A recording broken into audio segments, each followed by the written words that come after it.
Life is such that, you wake up and all of a sudden you're in school and you got all this homework to do. Before you even know it, you're overloaded with work and doing a grind of trying to solve X for some crazy equation that has no bearing on life. And you wake up and you wonder, how on earth did you get there?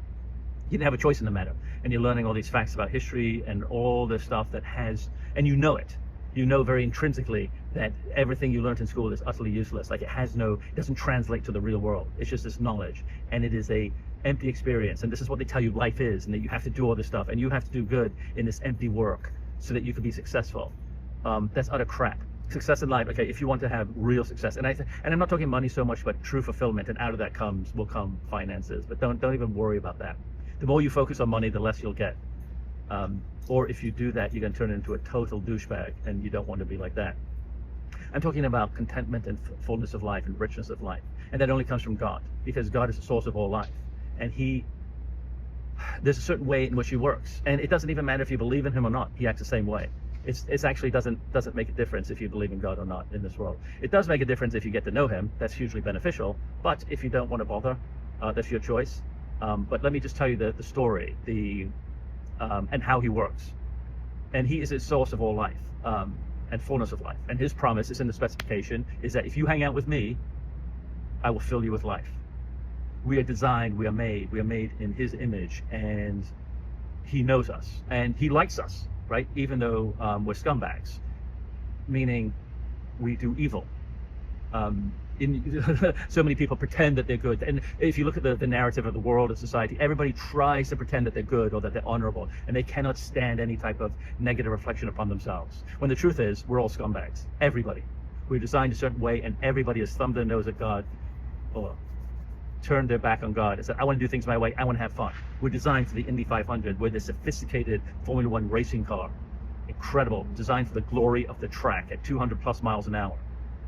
But we want to do the Baja 500. We want to go off-roading because we think that's where life is. And we're broken within a quarter mile, eighth of a mile, 100 yards, we're broken. And we keep on trying to go on a track that we're not designed for. And anytime you want, you call up God and He'll come to you. But He's going to say, look, we're going back to the track and I'll fix you up, but you're designed for the glory of the Indy 500. And that's just the way it is. So there's a certain protocol, there's a certain way in which God works. But let me set some foundations first. Look. Because you could look at this world and say, this sucks. I don't get it. Is God here? Because, this sucks. We live in darkness. We live in confusion. We don't know the way. Even as adults, nobody really knows the way to go. There's so many voices that inundate us. You have to do this. You have to do that. And it starts in school. And their main narrative is and it separates you from your core of who you are. And this is where you lose integrity at a very young age. Because you don't want to do this idiotic work. Nobody in their right mind would. But they say, you have to do this work and have to get A's so you can be successful. That's a narrative that isn't true. It's based on God, and God likes you, but He has a certain way in working. So look, in the beginning, it was really, really good. Life in this world was really, really good. In the end, it will be really, really good. I'll talk more about that later. In the middle, this is where we live. This is called the sucky part. We're toward the end of the sucky part, right? Life is difficult. It's confusing. We think one thing, but the truth is something else. No matter what you plan, what you do, nothing works.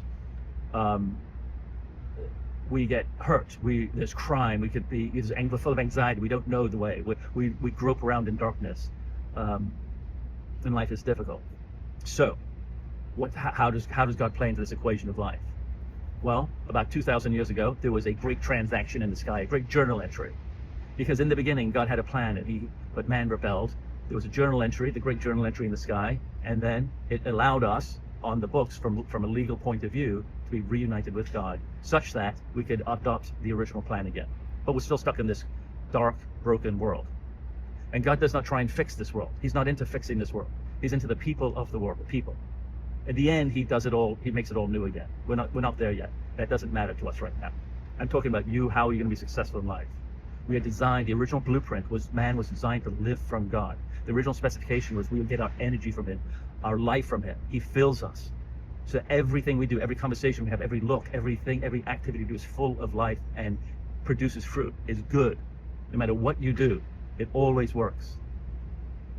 And it is not about regurgitating specific information at a certain time location. That was never part of the plan. Life, God is very experiential.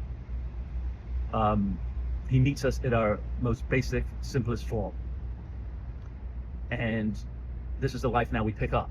And everything you learned has been based on the opposite Everything, all your probably inclinations, what you know about this world and everything is, and all the advice and the wisdom so-called from this world is probably the exact opposite of how God would have things done.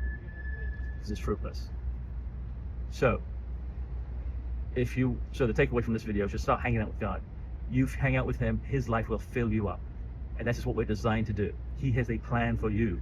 It's very specific. It's very real. This isn't some emotional plea. This isn't some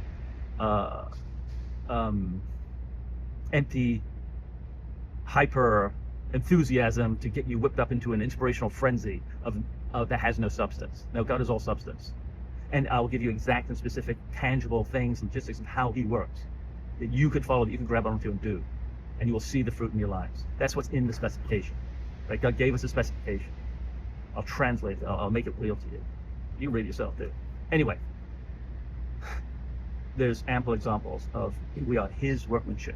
It is, if you want to sign up with him, spend time with him, pray. And you might think, well, I'm a bad person. I know everything I do is evil. Like I have bad thoughts.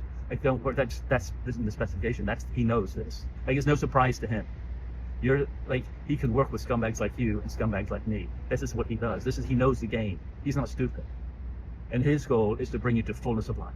And he's just waiting around. Like there is no, like, God didn't say, okay, you know what, just if you don't want to go to church, if you don't want to go, whatever, don't worry, just don't kill anybody and you'll be okay. He didn't say that. He comes on this scene and he says, this is the way it is. This is life. This is how it works.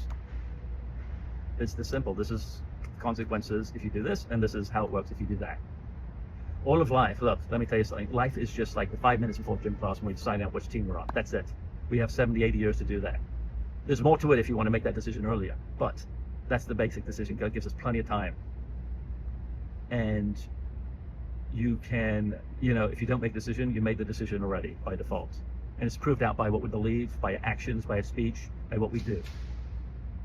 And let me tell you, this world is but a fraction of a second to all the time and all of humanity, of all the universe. It is but one drop of water compared to all the water and all the ponds and the puddles and the brooks and the streams and the rivers and the lakes and the seas and the bays and the oceans in all the universe. This life is but nothing. We haven't even got started yet because it's a broken system. Again, in the end, this is when life really begins. But right now we're stuck in the sucky part. But there's solutions for you in the sucky part because of this great transaction in the sky. Follow me and I will tell you how it works, specifically how it works. See you in the next video.